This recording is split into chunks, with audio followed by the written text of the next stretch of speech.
ஐயோ ஆமாவா ஒலிருக்கீங்கன்னா ஐயோ எப்படியாச்சும் சமாளிச்சிருங்களேன். இப்படி சமாளிக்கிறது மட்டும் தெரியும், நீங்க அதெல்லாம் செஞ்சிருவீங்க. பெண்கள்னா சும்மாவா? எல்லாருக்கும் ஒரு குழப்பம் இருக்கும். ரசிகர் நாடகம்னு சொல்லிட்டாங்க, நான் போட்டி நிகழ்ச்சின்னு சொன்னேன். நீங்க எல்லாரும் பார்க்க போறது போட்டி நிகழ்ச்சியை நாடகமா பார்க்க போறீங்க. இப்போ போட்டி நிகழ்ச்சினாக்கா போட்டியாளர்கள் நம்மளுக்கு வேணும் இல்லையா? நம்ம மத்தியில இருக்கிற சிறந்த 5 போட்டியாளர்களை நம்ம தேர்ந்தெடுக்க போறோம். இப்போ ஒரு நாளையே நம்ம அறிமுகப்படுத்த போறோம்.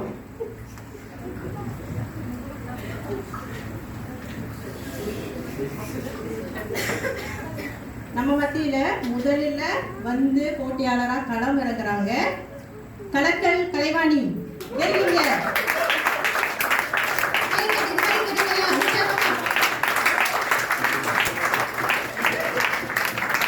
உங்க எல்லாரோட கைத்தட்டல் தான் அவங்க போட்டியை உற்சாகமா கலந்துக்கிறதுக்கு உதவியா இருக்கும். அவங்கள தொடர்ந்து அடுத்தது வராங்க ஜாலியான ஜெனி.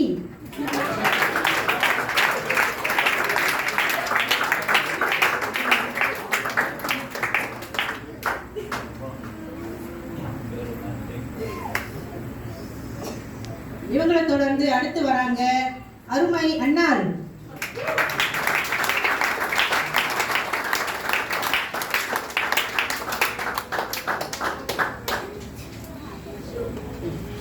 நான்காவது போட்டியாளர் நம்ம வஸ்தி.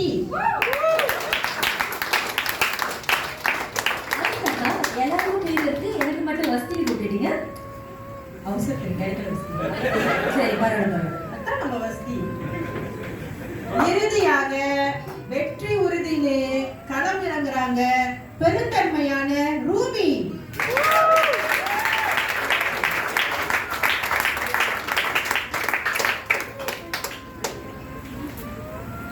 போட்டியாளர்கள் எல்லாத்தையும் பார்த்தாச்சு.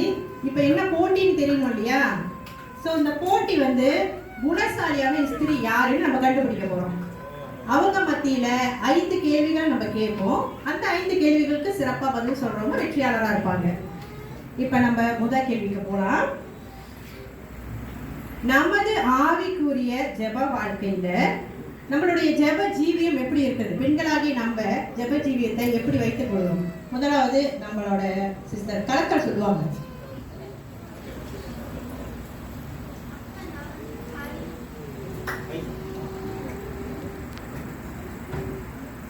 அக்கா காலையில 5 மணிக்கெல்லாம் எழுந்திரிச்சு நான் ஜெபம் பண்ணிடுவேன். அதாவது ஒரு நாளைக்கு நான் 3 வேளை ஜெபம் பண்ணுவேன். அப்புறம் குடும்ப ஜெபம், பிள்ளையோட ஜெபம், இது 3 வேளையும் நான் ஒரு நாளைக்கு ஜெபம் பண்ணிடுவேன்க்கா. நல்லது, இவ்வளோ அருமையா சொன்னாங்க பார்த்தீங்களா? ஆரம்பமே இவ்வளோ அசத்தலா இருக்கு. அடுத்தவங்க எப்படி சொல்றாங்க நம்ம கேட்போம். நான் ஜெப குரூப்பெல்லாம் பாஸ்துக்கு அனுப்பிடுவேன். அப்புறம் எம்டபிள்யூ குரூப்லயும் அனுப்பிடுவேன். அதுக்கு எனக்கு எங்க அம்மா ப்ரே பண்றாங்க. ஓ இவ்வளவு பேர் டீம் இருக்கு, நான் என் சிஸ்டர் ஜெபிக்கிறேன். அருமை அருமை அருமை அருமை. அவங்க ஜெபிக்கவே மாட்டேன்ட்டாங்க. சிஸ்டர் அண்ணா சொல்லுங்க. நான் என்ன சொல்ல செய்வேன், எங்களுக்காக பசங்க சொன்னாலும் ஓடிய போடுறாரு. ஆமா, பைபிள் வாசிக்கிறதே இல்ல, அந்த ஓடிய கேட்டு முடிச்சிருக்கு.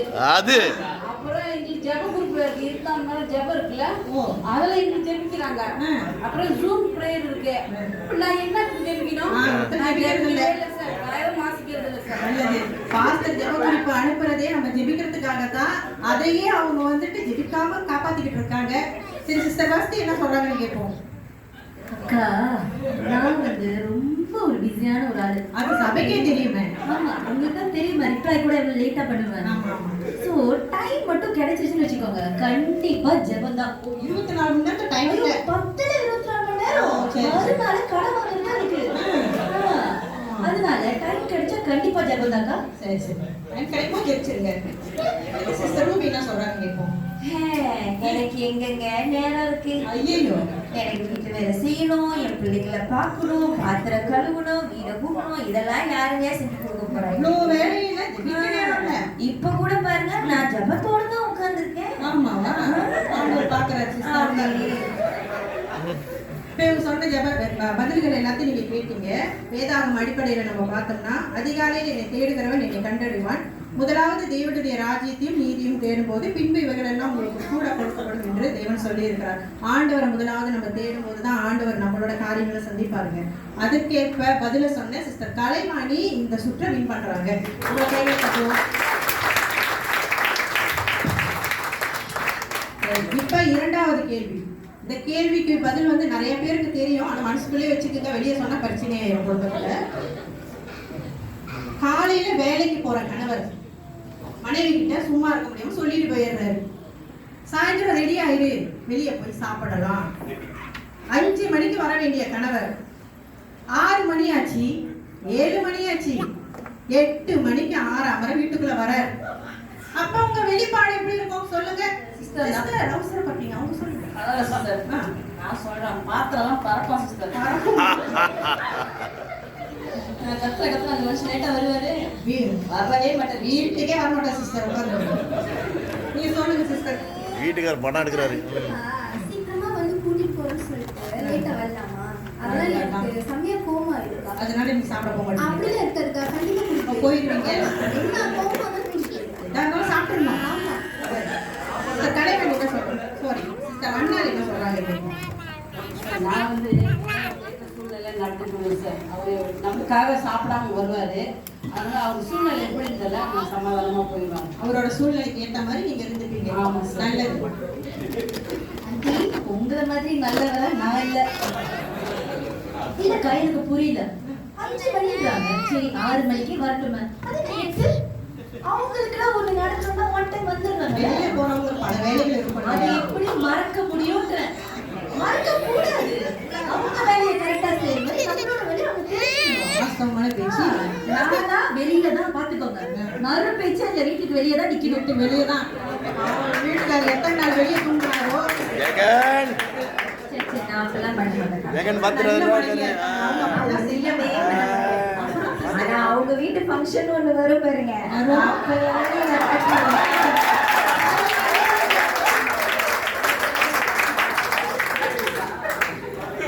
சொன்ன பதில்கள் எல்லாத்தையும் நீங்க கேட்டீங்க.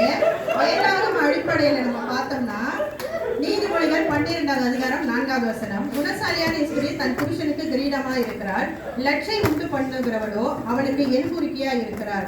தன்னோட குடும்பத்துக்காக பிள்ளைகளுக்காக அவங்களோட வாழ்நாள் உழைப்பை வந்து நம்மளுக்காக கொடுக்குறாங்க. ஸோ எல்லா சூழ்நிலையிலையும் அவங்களோட சூழ்நிலைகளை புரிஞ்சு அவங்களுக்கு ஏற்ற மாதிரி நம்ம நடந்துக்கும் போது கரெக்டாக நம்ம குடும்பத்தை ஆசீர்வதிப்பார். இதற்கேற்ற மாதிரி சரியான பதில சொன்ன சிஸ்டர் அண்ணா வந்து இந்த சுற்றுலா. இப்போ 3வது கேள்வி. இந்த கேள்வி எல்லாத்துக்குமே பொருந்தும், பெண்களுக்கு மட்டும் கிடையாது. இன்றைய காலகட்டத்துல சோறு இல்லாம கூட இருக்கும். அடுத்து நான் என்ன கேட்க போறேன்னு எல்லாருக்கும் தெரிஞ்சிருச்சு. போன் இல்லாம யாருமே இருக்கிறது கிடையாது. சிறுசுல இருந்து பெருசு வரைக்கும் போனோட தான் சுத்திக்கிட்டு இருக்காங்க. பெண்களாகிய கிறிஸ்துவ பெண்களாகிய நான் கைபேசிய நம்மளோட தேவைக்கு பயன்படுத்துகிறோமா, தேவையில்லாததுக்கெல்லாம் பயன்படுத்துகிறோமா அப்படின்னு நம்ம இப்ப வந்து கேட்டு தெரிஞ்சுக்கலாம். சொல்லுங்க சிஸ்டர். டெய்லி நல்லா வெயிட் பண்ணிட்டேன். நான் கேட்காம போய் பயந்துட்டேன். ஆமாக்கா அக்கா, நான் வந்துக்கா உண்மையாவே சாப்பாடு இல்லைன்னா இருந்துருவேன்க்கா. ஆனால் இந்த ஃபோன் இல்லாமல் இருக்க மாட்டேங்க்கா. ஆமாக்கா, காலையில் விஷயமே மெசேஜ் பார்க்கணும், அப்புறம் ஸ்டேட்டஸ் பார்க்கணும், அப்புறம் இந்த ஃபேஸ்புக், இன்ஸ்டாகிராம், டிக்டாக் இப்படி எல்லாத்துலேயும் டிபி நான் மாற்றிக்கிட்டே ஆமாக்கா. இது இல்லைன்னா எல்லாம் செய்யாமல் இருக்க முடியாதுக்கா. ஆக மொத்தத்துல உங்களை யாருன்னே தெரியாம நல்லது உட்காருங்க. சொல்லுங்க சிஸ்டர் ஜெனி. சிஸ்டர் நான் தூங்குறதும் சரி முழிக்கிறதும் சரி ஃபோன்ல தான் சிஸ்டர். கேமரா ஆன் பண்ணி வச்சிருக்கீங்களோ? ஆமா சிஸ்டர். சொல்லுங்க. நைட்டு படுக்கிறப்ப ஃபேஸ்புக் பார்க்கலாம், தூக்கமே வராது சிஸ்டர். நிறைய பேர் இப்படி சுத்திட்டு இருக்காங்க. பேங்க்ல அக்கௌண்ட் இருக்கு இல்லையா, சோஷியல் மீடியா இருக்கு சிஸ்டர். வச்சுக்கோங்க சிஸ்டர். அப்புறம் மல்லையில திங்ஸ் எல்லாம் வாங்குறதெல்லாம் ஃபோன்ல தான் சிஸ்டர். வாங்குறோம்னா இல்லையா, சும்மா கையில வாங்குறோம் இப்ப கூட இருக்கு. வெளியே வந்துங்க பாருங்க. சொல்லுங்க சிஸ்டர் அண்ணா. நான் வந்து சமைக்கிறதே இந்த யூடியூப் தான். உங்களுக்கு கேட்போம் சமையல.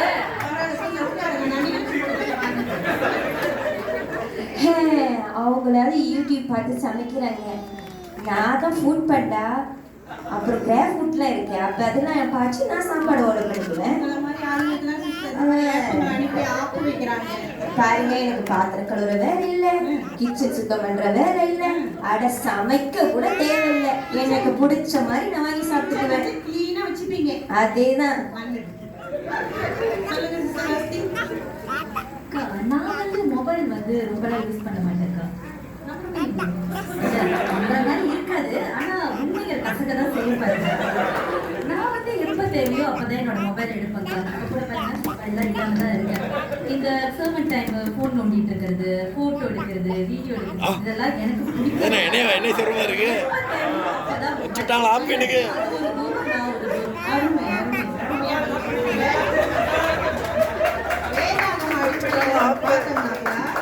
கொலோசியர் அதிகாரம் 2 வசனம் 8 லௌகீக ஞானத்தினாலும் மாயமான தந்திரங்களினாலும் ஒருவன் உங்களை கொள்ளை கொண்டு போகாதபடிக்கு எச்சரிக்கையா இருங்கள்.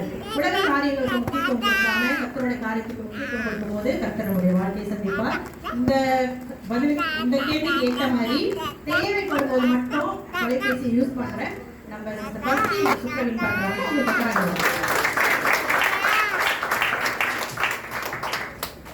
4வது கேள்வி ரொம்ப முக்கியமான கேள்வி. எதிர்காலத்துல நம்ம எல்லாருக்கும் பிள்ளைங்க இருப்பாங்க, வளர்ந்துருப்பாங்க. அவங்களோட திருமண வாழ்க்கையை குறித்து நம்ம எல்லாரும் யோசிக்க ஆரம்பிப்போம். அப்படி நம்மளோட பிள்ளைகளுக்கு ஏற்ற வாழ்க்கை துணையை நம்ம எப்படி தேர்ந்தெடுப்போம்? பாப்போம் என்ன பதில் சொல்றாங்க.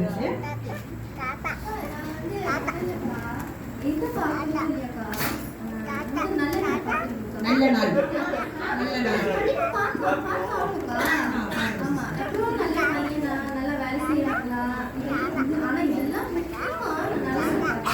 நல்ல நாள் சிஸ்டர். அவங்கள மாதிரி நான் நல்லா பார்க்கணும். நல்லவங்க சிஸ்டர். நீங்க ரட்சிக்கப்பட்ட ஃபேமிலி தான் பார்க்கணும். நல்ல சிஸ்டர். ஆனா சிஸ்டர் என்னோட ஸ்டேட்டஸ்க்கு தகுந்த தான் நான் பார்ப்பேன். ஸ்டேட்டஸா? ஆமா சிஸ்டர். தகுதி அறுபத்தி கேட்கவே மாட்டேன் சிஸ்டர். நல்ல மாதிரி சிஸ்டர். ஆனா கொடுத்தா வாங்காம இருக்க மாட்டேன் சிஸ்டர். நீங்க நான் பார்க்கவே மாட்டேன். என்ன ஜெனி இப்படி சொல்றீங்க? நாளைக்கிழமை பார்க்க மாட்டீங்க? எங்க இருக்காரு? அவர் நம்ம சபைக்கு மூத்த போதுகிறாரு. அவன் இருங்கிறது பயிர், அவர்கிட்ட நம்ம விசாரிக்கணும். பாஸ்டர் கொல்ல கொத்துறாரு, தோட்டம் போடுறாரு, நல்ல விஷயம் தான். அதுக்காக பயிர் விஷயத்தெல்லாம் போய் பாஸ்டர் கேட்க சொல்லுங்க சிஸ்டர் வஸ்தி. அக்கா, நான் இந்த நேரம் கிழமை அவங்க சொன்ன மாதிரி தகுதி இதெல்லாம் எதுவுமே பார்க்க மாட்டேங்க்கா. ஏன் அப்படின்னா அது எப்பயோ நடக்க போற ஒரு விஷயம். எப்பயோ? ஆமா, ஃபியூச்சர்ல. இப்பயே அதை உட்காந்து யோசிச்சுக்கிட்டு மல்லிகை போட்டு பிச்சுக்கிட்டு என்னால முடியாதுக்கா. இல்ல அதெல்லாம் நம்ம பார்த்துட்டு தான் கல்யாணம் பண்ணிருப்போமா, இல்ல எல்லாரும் வாழ்ந்துட்டு இருப்போமா? சொல்லுங்க. வஸ்தி என்ன சொல்றாங்க? மரத்தை வச்சவன் தண்ணியை ஊத்துவான்றீங்க. அதெல்லாம் அப்படி இல்லை சிஸ்டர். ஜபத்தோட உபவாசத்தோட பிள்ளைங்க வாழ்க்கை இல்லையா ரொம்ப ரொம்ப முக்கியம் இல்லையா? ஆண்டவர் யாரை காட்டுறாரோ அவங்களுக்கு தான் நான் நல்லது சிஸ்டர். அருமையா சொன்னீங்க. சொன்ன பதில் வச்சு உபாகமம் 18வது அதிகாரம் வசனங்கள் 10ல இருந்து 12 வரைக்கும் நம்ம பார்த்தோம்னா, நல்ல நாள் பார்க்கிறவர்கள் கர்த்தருக்கு அருவருப்பானவர்கள் என்று சொல்லி இருக்கிறது. தங்களோட பிள்ளைகளை தேவ சித்தத்துக்கு ஒப்பு கொடுத்து நம்ம அவங்கள வளர்க்கும் போது கர்த்தர் அவர்களுக்கு ஏற்ற வாழ்க்கை துணை ஏற்ற நேரத்தில் கொடுப்பார். இதுக்கு நல்ல நாள் எந்த நாளும் நம்மளுக்கு தேவை கிடையாது. இந்த பதில சிறப்பா சொன்ன சிஸ்டர் ரூபி சுற்று வெற்றி பெற்றார். இப்போ 5வது கேள்வி, கடைசி கேள்வி. இது எல்லாருக்கும் ரொம்ப முக்கியமான ஒரு கேள்வி, முக்கியமா பெண்களுக்கு. பெண்களாகிய நம்ம எல்லாரும் ரொம்ப ஆசீர்வதிக்கப்பட்டவர்கள். ஏன் தெரியுமா? ஏன்னா பெண்களுக்கு எல்லாம் 2 வீடு, ஆண்களுக்கு 1 வீடு தான். என்ன சொல்றேன்னு தெரியுது எல்லாருக்கும்? பெண்களுக்கு பிறந்த வீடும் இருக்கு, புகுந்த வீடும் இருக்கு. 2 வீடு இருக்குது இல்லையா? இதை நான் கேட்டோன்னே எல்லாருக்கும் தெரிஞ்சிருக்கும் நான் இதை பற்றி பேச போறேன்ட்டு. குடும்ப பிரச்சனைலாம் எடுத்துட்டு வராங்க. இது ஒரு கேள்விதான். இதுக்கு இவங்க என்ன பதில் சொல்ல போறாங்க? கிறிஸ்துவ பெண்ணாகியன்னா அதிக முக்கியத்துவம் கொடுப்பது பிறந்த வீட்டிற்கா புகுந்த வீட்டிற்கா? சொல்லுங்க சிஸ்டர். என்னோட அம்மா வீடு தான் நான் நேசிக்கிறேன். எல்லாரும் அம்மா வீடு தான் நேசிப்பாங்க. ஆனா நான் ரொம்ப அதிகமாக நேசிக்கிறேன். ஆனா மாமியார் வீட்டுக்கு என்ன செய்யணுமோ நான் செஞ்சுருவேன். அவங்க வாங்கி கொடுக்கணும், எல்லாம் பண்ணணும். அதெல்லாம் நான் வந்து சும்மா கடமைக்கு, நான் என்ன சும்மா கடமைக்கு மருமகளா இருந்துருவீங்க. கடமைக்கு. சிறப்பு. சொல்லுங்க சிஸ்டர் ஜெனி. சிஸ்டர், நான் அவங்கள நல்லா சொல்ல மாட்டேன். நல்லது. எனக்கு எங்க அம்மா வீடும் வேணாம், மாமியார் வீடும் வேணாம். எனக்கு நானு, என் கணவர், என் பிள்ளைங்க, என் போதும் சிஸ்டர். பொதுநலவாதி சிஸ்டர் நீங்க. அடுத்து சிஸ்டர் அண்ணா என்ன சொல்றாங்க கேட்போம். வேதனை உங்களுக்கு சொல்லி தாய் தப்பு கனப்படுத்தணும்னு சொல்லியிருக்கு. அதனால நான் மாமியார் வீடு அனுசரிப்பேன், தகப்பன் தாய் விட நான் அனுசரிப்பேன். 2 பேர்த்தையும் நான் நல்லா பார்த்துக்குவேன். நல்லது சிஸ்டர், அருமையா சொன்னீங்க. சொல்லுங்க சிஸ்டர் வஸ்தி. என்னை பார்த்து இந்த கொஸ்டின் நீங்க கேட்கலாமா? முதல் தப்பாக கேட்கிறோம். அப்படி இல்லை அக்கா, என்னோட அப்பா அம்மா தான் என்னை வளர்த்து படிக்க வச்சு கல்யாணம் பண்ணியே கொடுத்து இப்போ வரைக்கும் அன்பா பாசமா இருக்காங்க. எல்லா அப்பா அம்மாவும் அப்படிதான். ஆமா, எனக்கு கொஞ்சம் ஸ்பெஷல்னு வச்சுக்கோங்களேன். அப்போ அவங்க தான் இருக்கா எனக்கு இம்பார்ட்டண்டா இருக்க முடியும். அப்போ அவங்க தான் ஃபர்ஸ்ட், மற்றவங்க எல்லாம் நெக்ஸ்ட் தாங்க. நல்லது. அடுத்து சிஸ்டர் ரூபி என்ன சொல்றாங்க கேட்போம். எனக்கு இந்த கேள்வியே பிடிக்கலக்கா. பிடிக்கலையா? சரியா கேட்டனா? எனக்கு என் மாமியார் விட பிடிக்கவே பிடிக்காது. எனக்கு கேளுங்க. சொல்லுங்க சொல்லுங்க. எனக்கு ஒரு நாத்து நல்ல ஒண்ணு இருக்க பாருங்க. அவன் இருக்கிற வரும்க்கா. பேக் அங்க தூக்கி போடும், அது அங்க உட்காரும், சாப்பாடு நம்ம போட்டு வந்து கொடுக்கணும். அவங்க சாப்பிட்ற மங்க கூட எடுத்து கழுவாதுக்கா. மாமியாரை தாண்டி போய்கிட்டு இருக்கேன். என் பொழப்பு அப்படியேப்பட்ட பொழப்புக்கா. எல்லா வேலையும் நான் தான் எடுத்து போட்டு செய்யணும் என் வீட்டுல. எனக்கு ஓய்வே இல்லைன்னா பாத்துக்குங்களேன். நான் உங்களுக்காக ஜெபிக்கிறேன் சிஸ்டர். என்ன ரூபி, இவ்வளோ கஷ்டமா அனுபவிக்கிறீங்க உங்க வீட்டுல? நான் அப்புறமா எல்லாத்தையும் ஷேர் பண்றேன். சொந்த கதை சோக கதை போயிட்டு இருக்கு. நம்ம வேதத்தோட அடிப்படை விஷயம் தான் 1 கொரிந்தியர் 13வது அதிகாரம் 2வது வசனம் இப்படி சொல்லுகிறது. நம்ம எப்படிப்பட்டவங்களா இருந்தாலும், எவ்வளவு ஊழிய செய்யறவங்களா இருந்தாலும், எவ்வளவு பெரிய தீர்க்கதரிசியா இருந்தாலும், அன்பு எனக்கு இல்லைன்னா ஒண்ணுமே கிடையாது.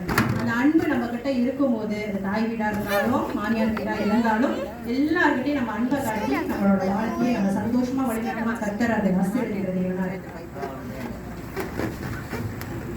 இப்ப நாடகத்தோட இறுதிக்கு வந்துட்டோம். எல்லாருமே பதில் சொன்னாங்க. ஆனா எல்லா கேள்விக்கும் எல்லாரும் சரியான பதில் சொல்லல. ஒரு சுற்றுக்கு ஒரு ஆள் சரியான பதில் சொன்னாங்க. ஒரு சுற்றுக்கு வந்துட்டு மற்றவங்க சொல்ற பதில் வந்துட்டு இதையாவும் இருந்தது, குறையாவும் இருந்தது. ஆனா கர்த்தர் சொல்லியிருந்தார், நிறைவானது வரும்போது குறைவானது ஒழிஞ்சு போகும். நம்மளோட வாழ்க்கையிலே இப்படி சரியான ஒரு பதில் இருக்கிற மாதிரி ஒரு சிறப்பான காரியம் நம்ம கிட்ட இருக்கும், ஒரு நல்ல காரியம் நம்ம கிட்ட இருக்கும். அந்த நல்ல காரியத்தை வச்சு நம்ம கர்த்தருக்கு என்ன செய்ய முடியும்னு நம்மளால நினைக்கிறோமோ அந்த காரியத்தை நம்ம சிறப்பா செய்யும் போது கர்த்தர் அந்த குறைகள் எல்லாத்தையும் மாற்றி நம்மளுடைய வாழ்க்கையை நிறைவாய் மாற்றுவார். அப்படி நிறைவாய் மாற்றும் போது இங்க இருக்கிற ஒவ்வொரு பெண்களும் குணசாலியான ஸ்திரீகள் தான் என்று உங்களிடமிருந்து கூறிக்கொண்டு விடைபெறுவது நாங்கள் பெண்கள்.